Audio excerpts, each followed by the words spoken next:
they wrote to me, for the most part, cards, because they could easily be censored, in German, and once in Yiddish, a card I showed you, where my mother, for some strange reason, said she would like to write to me in Yiddish, which happened to be the last thing I got from her. When I was in Camp Otwock near Warsaw, waiting to go to England, they wrote, and since I don't have copies of my letters, not to mention the originals, I had to infer what I wrote to them because they responded. I was unhappy.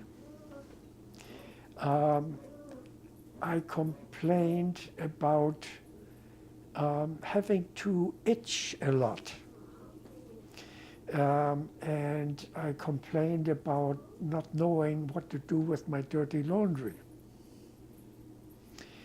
And I was worried about a haircut that they said I would have, very short.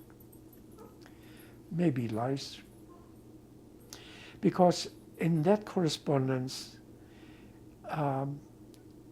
my mother, for the most part, and Betty were saying, look, the hair will grow. Other kids have the haircut too. About the scratching and the itching, so well, why don't you go to the person in charge of the camp and see what they can do by way of some balm.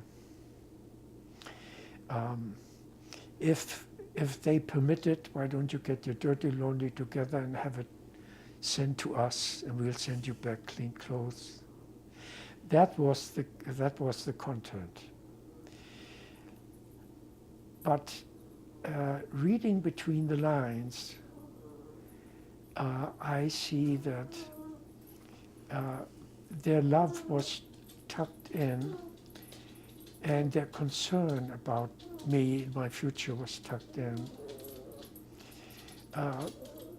There was, of course, also a line here or there where my mother said that she misses me terribly. And my father said occasionally, he would just add a word or two about good luck to your future, and I hope that you do well, blah, blah, blah.